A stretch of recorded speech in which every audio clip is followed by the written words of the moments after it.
الحمد لله مذكر المنهمكين في شهواتهم بالمقابر، ومنبه الراقدين في غفلاتهم بالزواجر، كاشف العواقب للعقلاء فاللبيب يرى الآخر، الذي اختار محمدا من الخلق فكأن الخلق خلقوا من أجله، هو الذي أرسل رسوله بالهدى ودين الحق ليظهره على الدين كله. أحمده على أجل الإنعام وأقله، وأشهد بوحدانيته شهادة مصدق قوله بفعله، وأشهد أن محمدا أفضل خلقه وبريته، المقدم على الأنبياء ببقاء معجزته، صلى الله عليه وعلى آله وأصحابه وسلم تسليما كثيرا. أما بعد، بداية نعزي أنفسنا في فقيد هذه الليلة، كما نعزي أبناء المتوفى وإخوته، ونعزي فضيلة الشيخ صلاح زاهل مدير إدارة أوقاف ميت غمر سابقا، فأسأل الله جل وعلا أن يغفر لمتوفانا وأن يسكنه الفردوس الأعلى.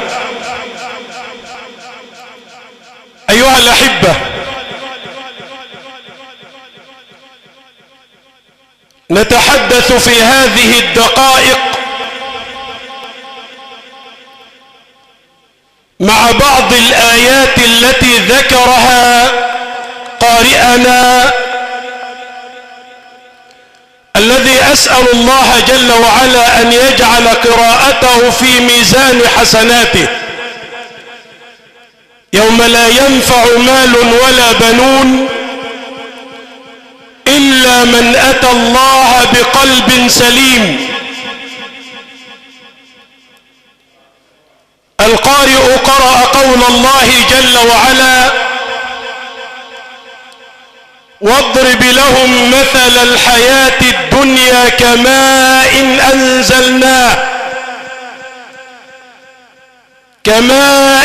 أنزلناه من السماء فاختلط به نبات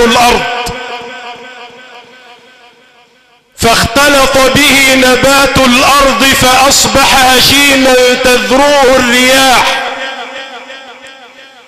وكان الله على كل شيء مقتدرا. الله جل وعلا ضرب لنا مثلا لهذه الحياة لينتبه كل غافل، ولينتبه كل مسوف للتوبة، ولينتبه كل من يعلم أنه سيعيش في هذه الدنيا إلى يوم القيامة. فالله جل وعلا بين حقيقة هذه الحياة التي تعيشون عليها، وبين النبي صلى الله عليه وسلم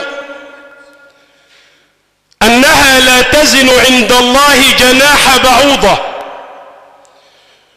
ولو كانت تزن عند الله جناح بعوضة ما سقى كافرا منها شربة ماء. لابد للإنسان أن يعلم حقيقة هذه الحياة، والله ضرب لنا المثل ليبين لنا أننا مهما نعيش فيها فسوف نغادرها، ومهما نحيا فيها فسوف نموت. حقيقة بينها الله جل وعلا: الموت باب وكل الناس داخله، فليت شعري بعد الباب ما الدار. الدار دار نعيم إن عملت بما يرضي الإله، وإن خالفت فالنار. ما للعباد سوى الفردوس إن عملوا، وإن هم هفوا هفوة فالرب غفار. هما محلان ليس للناس غيرهما، فاختر لنفسك أي الدار تختار. الله جل وعلا يقول: واضرب لهم مثل الحياة الدنيا كماء أنزلناه من السماء. مطر نزل من السماء على هذه الأرض فأنبتت الزرع، واخضر الزرع فترة، ثم بعد ذلك الله جل وعلا يبين: كماء أنزلناه من السماء فاختلط به نبات الأرض فأصبح هشيما تذروه الرياح. أصبح هشيما، هذه الحياة، فأصبح هشيما تذروه الرياح، وكان الله على كل شيء مقتدرا. ثم يبين الله جل وعلا أن المال والبنون زينة الحياة الدنيا، فقال: المال والبنون زينة الحياة الدنيا، والباقيات الصالحات خير عند ربك ثوابا. وذكر الله خير، والعمل الصالح خير، وسبحان الله والحمد لله ولا إله إلا الله والله أكبر خير عند ربك ثوابا وخير أملا. ثم يبين الله جل وعلا في نهاية هذه الحياة: ويوم نسير الجبال. الله جل وعلا يأمر الأرض أن تتزلزل في آخر الحياة. قال جل وعلا في كتابه: إذا زلزلت الأرض زلزالها وأخرجت الأرض أثقالها وقال الإنسان ما لها يومئذ تحدث أخبارها بأن ربك أوحى لها. زلزال عظيم يحدث في آخر الزمان فيزلزل كل من على هذه الأرض. يقول جل وعلا: ويسألونك عن الجبال فقل ينسفها ربي نسفا فيذرها قاعا صفصفا لا ترى فيها عوجا ولا أمتا يومئذ يتبعون الداعي لا عوج له وخشعت الأصوات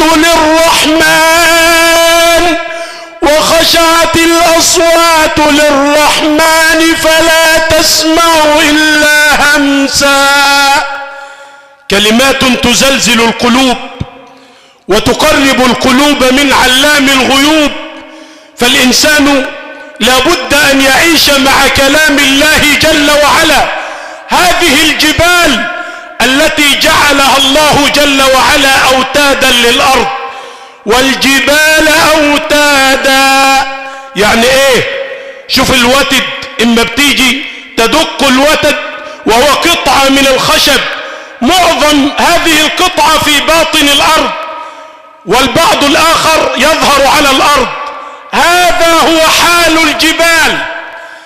ويسألونك عن الجبال، لأن ربنا سبحانه وتعالى جعل الجبال مثبتات للأرض، فلولا الجبال لتزلزلت الأرض. لذلك حينما يأمر الله الجبال أن تنسف، حينما يأمر الله هذه الجبال تتزلزل الأرض وتضطرب وتميد، تتزلزل الأرض ويحدث زلزال عظيم. فالله جل وعلا يبين أن قيمة هذه الجبال هي التي تثبت الأرض فلا يجعلها تضطرب. فحينما يأمر الله الجبال أن تنسف كما قال ربنا جل وعلا في بداية سورة القارعة: القارعة ما القارعة وما أدراك ما القارعة يوم يكون الناس كالفراش المبثوث وتكون الجبال كالعهن المنفوش. هذا هو حال الجبال أيها الأحبة. الله جل وعلا يبين: ويوم نسير الجبال، وبعدين وترى الأرض بارزة. الأرض أرض يوم القيامة ليست هذه الأرض التي نعيش عليها. النبي صلى الله عليه وسلم يصف أرض المحشر فيقول كما في الحديث الصحيح من حديث السيدة عائشة رضي الله تبارك وتعالى عنها: يحشر الناس حفاة عراة غرلا. حفاة لا نعال في أقدامهم، عراه لا يلبسون ملبسا، حفاة عراة غرلا أي غير مختنين كما يختن الطفل. فقالت السيدة عائشة: يا رسول الله، الرجال والنساء ينظر بعضهم إلى بعض. الناس تحشر عراه، الرجال والنساء ينظر بعضهم إلى بعض. فقال: الأمر أشد من أن يهمهم ذلك. لا يا ابنة الصديق، الأمر أشد من أن يهمهم ذلك. فيحشر الناس على أرض بيضاء عفراء. هذه الأرض مستوية، ليست الأرض التي نعيش عليها، وليست السماء التي نحن نراها الآن، لأن الله جل وعلا يقول: يوم تبدل الأرض غير الأرض والسماوات وبرزوا لله الواحد القهار. يوم تبدل الأرض غير الأرض، أرض يوم القيامة لم يرتكب عليها خطيئة، لم يرتكب عليها معاصي، فهي أرض بيضاء عفراء ليس عليها معلم. هذه الأرض تسع جميع الخلائق من لدن آدم إلى آخر رجل تقوم عليه الساعة. الكل يقف على هذه الأرض. فالله جل وعلا يقول: يومئذ يتبعون الداعي لا عوج له وخشعت الأصوات للرحمن. مفيش كلام، فالكلام يومئذ همس، الكلام يومئذ يتخافت. ويوم نسير الجبال وترى الأرض بارزة وحشرناهم فلم نغادر منهم أحدا. الكل سيحشر، الكل سيقف في يوم القيامة، الكل سيقف في هذا المشهد الرهيب الذي يقول فيه الأنبياء: اللهم سلم سلم، نفسي نفسي نفسي. لماذا يا عباد الله؟ لأن الشمس فوق رأسك يا عبد الله، وأنت واقف في أرض المحشر، الشمس فوق رأسك.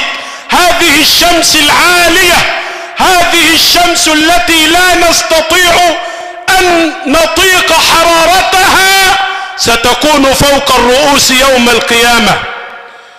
وكل في العمل على قدر، وكل في العرق على قدر عمله، كل في العرق على قدر عمله.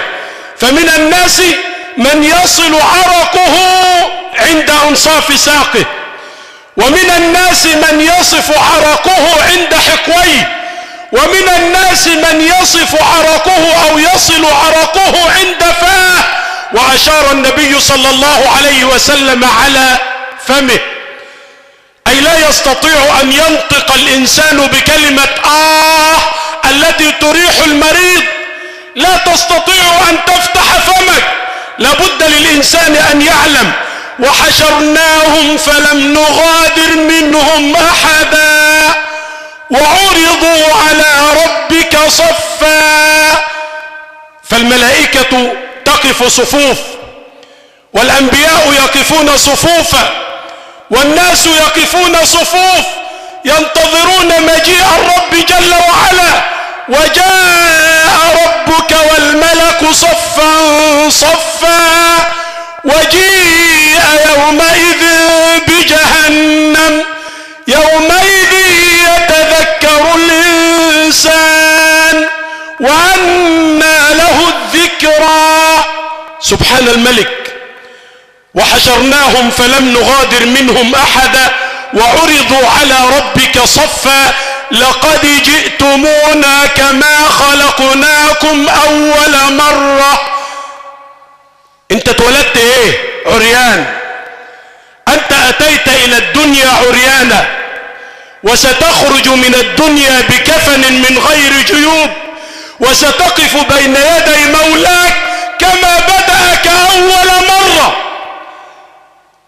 لابد للإنسان أن يعلم: وعرضوا على ربك صفا لقد جئتمونا كما خلقناكم أول مرة بل زعمتم أن لن نجعل لكم موعدا ووضع الكتاب. هو الكتاب دي فيه ايه؟